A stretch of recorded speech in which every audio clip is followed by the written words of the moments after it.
வணக்கம். Social media அன்பர்களே, நண்பர்களே, மத்திய அரசுக்கும் மாநில அரசுக்கும் வேண்டுகோள் விடுத்தாச்சு. இதுக்கு மேல வர்றது எச்சரிக்கை. எனது சகோதர சகோதரிகள், என் குழந்தைங்கள்ல இருந்து பெரியவங்க வரைக்கும் ஜல்லிக்கட்டுக்காக போராடிக்கிட்டு இருக்காங்க. அது எல்லாருக்குமே தெரியும். உலகம் ஃபுல்லா எல்லாரும் தெரிஞ்சுக்கிட்டு இருக்காங்க. நாங்க சத்தம் இல்லாம ரத்தம் இல்லாம போராடிக்கிட்டு இருக்கோம். எங்க ரத்தத்தை நீங்க பாக்கணும்னு நினைச்சீங்க, பாத்துட்டீங்க. ஆனா எங்க சத்தத்தை பாக்கணும்னு நினைக்காதீங்க. அப்புறம் உங்களுக்கு உங்க ரத்தத்தை நாங்களே காட்ட வேண்டியது இருக்கும். இது கண்டிப்பாக எச்சரிக்கையாக நீங்க வச்சுக்கோங்க. எங்களுக்கும் தன்மானம் இருக்கு. எங்க தன்மானத்தை இழுக்க நாங்க தயாரா இல்ல. எங்க உரிமை எங்களால விட்டு கொடுக்க முடியாது. யாருக்காக நாங்க விட்டு கொடுக்க தயாரா இல்ல. இதோட நிறுத்திக்கங்க.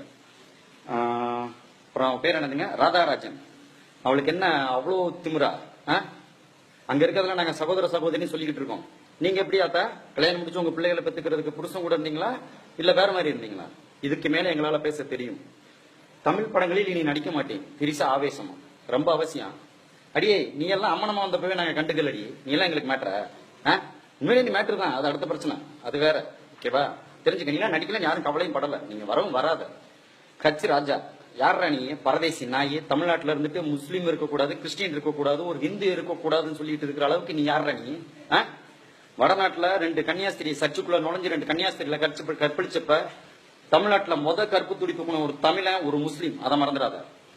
அதே இது பாபர் மசூதி இடிச்சப்ப கற்பு தொடி துக்குனவனும் தமிழன் தான். அவனும் ஒரு கிறிஸ்டின், ஒரு ஹிந்து. அதுவும் மறந்துடாத. எங்களுக்குள்ள இன வேறுபாடு, மத வேறுபாடு கிடையாது. தயவு செய்து உள்ள புகுத்தணும்னு நினைக்காதீங்க. பின்னாடி ரொம்ப வேதனைப்படுவீங்க. அங்க இருந்துட்டு கிருக்குசாமி, கிருஷ்ணசாமி, ரசா, அங்க இருந்துட்டு முகவரி அனுப்புங்கன்னு சொல்லியிருக்க. எங்க அட்ரஸ் தெரியும்னா நீ மெரினாக்கு வாடா. அதை தாண்டி நீ வெளியே வா. அன்னைக்கு நாங்க ஒத்துக்கிறோம். உனக்கு அட்ரஸ் என்ன? எல்லாத்தையும் நாங்க தர்றோம். வா, வந்து நின்று பேசு. களத்துல இறங்கி பேசு. எங்களுக்கு அது பிடிக்கும். அதுதான் எங்களுக்கு வேணும். வா தம்பி விஷால், அடுத்து உங்களுக்கு. இப்பவும் சொல்றோம், இதோட நிறுத்திக்கங்க. என்ன சொன்னீங்க? உயர்நீதிமன்றம் அதை மீறி ஒரு இந்தியன் சிட்டிசன் நான் என்ன பண்ண முடியும்? அதைத்தான் நம்ம பாதுகாக்கணும். நீங்க காவிரி பிரச்சனைக்காக தண்ணீர் திறந்தோட சொல்லி அதே உயர்நீதிமன்றம் கொடுத்தப்ப தீர்ப்பு வழங்கினப்ப நீங்க எங்க சரக்கை போயிருந்தீங்களா? நடிகர் சங்கத்துல இருந்து இப்ப மட்டும் பேச வந்துட்டீங்க. பகுமானமா மைக்க தூக்கிட்டு. ஏன்டா போராட்டம் நடக்க ஆரம்பிச்சு எத்தனை நாள் ஆச்சு? இப்பதான் உங்களுக்கு கண்ணு தெரியுதா இளைஞர்களை? உள்ள என்ட்ராக வேண்டாம்னு நினைக்கிறோம். எங்களை சத்தம் போட வைக்காதீங்க. இத்தோட நிறுத்திக்கங்க. பொறுமைக்கு ஒரு எல்லை இருக்கு. எங்களை அதை தாண்ட வைக்காதீங்க. வேண்டாம்னு நினைக்கிறோம். அதோட நிறுத்திக்கங்க. எல்லாருக்கும் சேர்த்து, என் நண்பர்களே, எனக்கு வேண்டியவங்களோ வேண்டாதவங்களோ எல்லாரும் சேர்த்து இதை ஷேர் பண்றீங்க. இது எல்லாரும் பார்க்கணும். ஏன்னா வீட்டுல ஆடு வளர்த்தோம், கோழி வளர்த்தோம், என் காலை கூட வளர்த்தோம். ஒரு பன்னியை வளர்த்து இன்னைக்கு நம்ம ஆட்சியில உட்கார வச்சிருக்கோம். அதுக்கு நம்ம வருத்தப்பட்டே ஆகணும்.